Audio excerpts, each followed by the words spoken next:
जय माता दी दोस्तों। बहुत जल्द नए साल की शुरुआत होने वाली है और नया साल अपने साथ नई उम्मीदें लेकर आता है। ऐसे में हर किसी के मन में नए साल को लेकर काफी उम्मीदें रहती हैं। हर कोई चाहता है कि आने वाला साल उनके लिए खुशियाँ, सुख, समृद्धि व तरक्की लेकर आए। लोग पुराने साल के कटु अनुभवों को भूलकर नए साल में नई चीजों का स्वागत करते हैं। लेकिन क्या आप जानते हैं कि आपके घर में रखी कुछ चीजें नकारात्मक ऊर्जा फैला सकती हैं और परेशानियां ला सकती हैं। दोस्तों, वास्तु शास्त्र के अनुसार नए साल का स्वागत करने से पहले आपको अपने घर से कुछ चीजों को घर से बाहर कर देना चाहिए, क्योंकि इन चीजों को घर में रखने से आपकी आर्थिक स्थिति पर गहरा प्रभाव पड़ सकता है। इसके साथ ही मां लक्ष्मी भी नाराज हो जाती हैं। ऐसे में अगर आप चाहते हैं कि नए साल में मां लक्ष्मी का आगमन आपके घर हो और उनकी कृपा आप पर बनी रहे, तो कुछ वस्तुओं को अपने घर से बाहर कर दें। मान्यता है कि ऐसा करने से आपको आर्थिक तंगी का सामना नहीं करना पड़ेगा। दोस्तों, अगर आपके घर में कोई खराब या बंद घड़ी पड़ी है तो नया साल आने से पहले इसे घर से जरूर हटा दें। दोस्तों, घड़ी समय की सूचक होती है और निरंतर चलती रहती है। इसीलिए वास्तु में घड़ी को प्रगति और निरंतर आगे बढ़ने से जोड़कर देखा जाता है।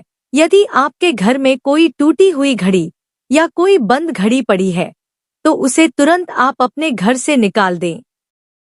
ऐसा माना जाता है कि इससे घर में नेगेटिविटी बढ़ती है और आपको आर्थिक तंगी का सामना भी करना पड़ता है।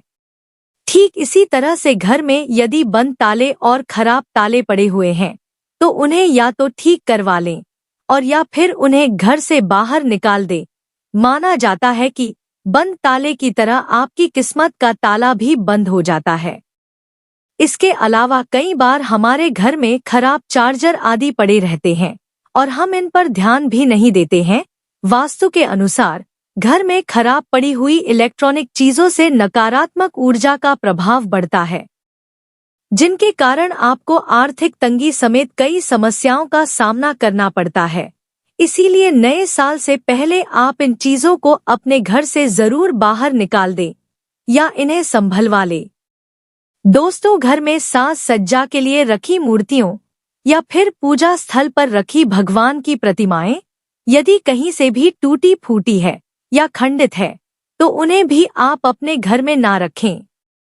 वास्तु के अनुसार खंडित चीजों से घर में नकारात्मकता बढ़ती है। इससे आपके जीवन में कई सारी समस्याएं भी आ सकती हैं। इसीलिए नए साल से पहले आप इन मूर्तियों को किसी नदी में प्रवाहित कर दें या फिर किसी पवित्र स्थान पर रखवा दें। हिंदू धर्म में प्लांट को सुख समृद्धि का प्रतीक माना जाता है। घर में इन्हें रखने पर परिवार में खुशियों का वास होता है, साथ ही रिश्तों में विश्वास और प्रेम बढ़ता है। लेकिन सूखे पौधे नकारात्मक ऊर्जा का संचार करते हैं। वास्तु के अनुसार घर में कभी भी सूखे पौधे नहीं रखने चाहिए, इससे जीवन में परेशानियों का सामना करना पड़ता है।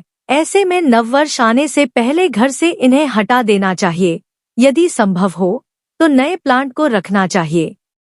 दोस्तों, यदि आपके घर में खिड़की, दरवाजे आदि का कांच कहीं से टूटा या लटका है तो उसे तुरंत हटा दें। घर में किसी भी तरह से टूटा हुआ कांच रखना ठीक नहीं माना जाता है। यदि आपके घर में रखा हुआ आईना चटक गया है या टूट गया है और आप उसमें अपना चेहरा देख रहे हैं तो यह भी दुर्भाग्य माना जाता है। इसीलिए यदि किसी तरह से आपके घर में कोई टूटा हुआ शीशा है तो उसे भी बाहर निकाल दें। इसी तरह से वास्तु शास्त्र कहता है कि यदि घर में टूटे या चटके बर्तन में आप खाना बनाते हैं या खाना खाते हैं तो उससे आपकी तरक्की में बाधा आती है। ऐसे बर्तन आपको घर से तुरंत निकाल देने चाहिए। अक्सर देखने में आता है कि हम एक के बाद एक कपड़े और जूते, चप्पल खरीदने रहते हैं। इसकी वजह से घर में बेकार जूते और कपड़ों का ढेर लग जाता है। यदि आपके घर में भी ऐसे कपड़े और जूते हैं और पहनने लायक है, लेकिन अगर आप इनका इस्तेमाल नहीं कर रहे हैं तो आप उन्हें किसी जरूरतमंद को दे दें। जो जूते और कपड़े खराब है उन्हें किसी काम में ले लें या घर के बाहर दे दें। इन सारी बेकार चीजों से घर में नकारात्मकता बढ़ जाती है और आपको धन हानि का सामना करना पड़ता है। दोस्तों, यदि घर में रखा हुआ फर्नीचर टूट गया है तो उसे तुरंत बदल दे। यदि आप फर्नीचर को बदलना नहीं चाहते हैं तो उसे रिपेयर करवा लें। माना जाता है कि टूटे फर्नीचर की वजह से परिवार में कलह क्लेश बना रहता है। तो दोस्तों, यह जानकारी आपको अच्छी लगी तो कमेंट में जय माता दी जरूर लिखें, और अगर आपका कोई सवाल है तो उसे कमेंट बॉक्स में अवश्य पूछ लें। और इस वीडियो को लाइक करें, शेयर करें और साथ ही साथ चैनल को सब्सक्राइब करें। धन्यवाद।